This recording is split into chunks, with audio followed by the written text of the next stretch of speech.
सनातन धर्म पर आई आज तो बाबा हुए गुस्से से लाल। ऐसी दहाड़ लगाई कि अखिलेश स्वामी को नानी याद आई। आखिरकार टूटी गए योगी के सब्र का बांध, विपक्ष को बता दिया भाजपा का वो प्लान जिसका नहीं था किसी को अनुमान। हक्के बक्के रह गए राहुल अखिलेश। बाबा का गुस्सा देख मौर्य भी आए नरमी से पेश। अखिलेश जानते हैं कि हो गई उनसे बड़ी गलती, जनता के सामने अब कैसे मारेंगे पलटी। आज पूरे देश में धर्म युद्ध शुरू हो चुका है। सनातन धर्म पर लांछन लगाया जा रहा है। लोग राजनीतिक रोटियां सेक रहे हैं और अपने ही धर्म को कोस रहे हैं, लेकिन ऐसा कोई नहीं जो अपने धर्म को बचा सके।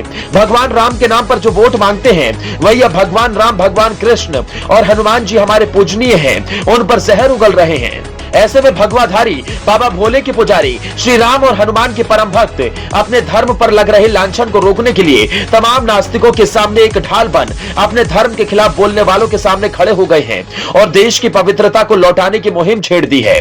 देश में दुनिया के कई हिस्सों से लोग आते हैं और सनातन धर्म पर अपना विश्वास जताते हैं, लेकिन लोगों की आस्था से, उनके विश्वास से इन दिनों जमकर खिलवाड़ हो रहा है और अपने ही धर्म को अपवित्र करने की साजिश रची जा रही है। लेकिन कहते हैं ना कि गलत का समर्थन करना भी उतना ही गुनाह माना जाता है जितना गलत करना। पहले बिहार के एक बड़े नेता और अब उत्तर प्रदेश यानी भोले और भगवान की नगरी के एक नेता ने ही सनातन धर्म पर दाग लगाने की कोशिश की और सबसे दुखद यह है कि अपने ही धर्म के पवित्रता को खंडित करने वाले उन नेताओं पर कोई कार्रवाई नहीं की गई।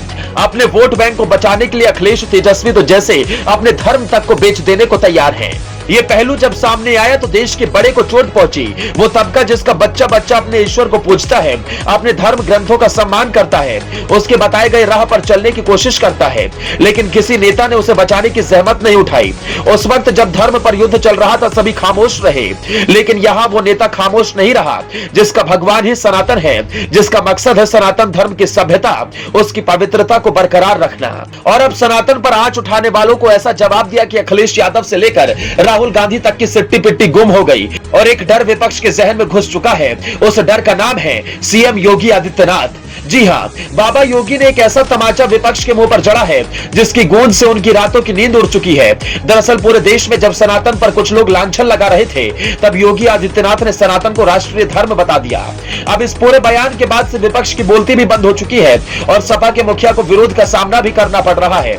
इसकी वजह सपा नेता स्वामी प्रसाद मौर्य का बयान है जिसमें उन्होंने रामचरितमानस को बैन करने की मांग की थी, लेकिन अखिलेश यादव के कान में जू तक नहीं रेंगी। वो खामोश रहे, लेकिन शायद अखिलेश ये नहीं जानते कि उनकी एक खामोशी उनके लिए काल बन सकती है और मुख्यमंत्री योगी आदित्यनाथ का बयान उनके लिए एक बार फिर से वरदान साबित होने वाला है।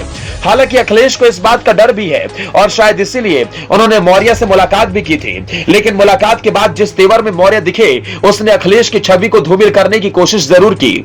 ऐसे में आगामी विधानसभा चुनाव, लोकसभा चुनाव और निकाय चुनाव में भी अखिलेश को इसका खामियाजा भुगतना पड़ सकता है, या यूं कहें जो हाल फिलहाल कांग्रेस का है वही सपा का भी हो सकता है। यदि अखिलेश ने अपने ही धर्म का, उनके लोगों का सम्मान नहीं किया तो एक सुनहरा मौका भी उनके हाथ से जा सकता है और भाजपा की हिंदुत्व नीति फिर से उन्हें सफलता के मुकाम पर पहुंचा सकती है।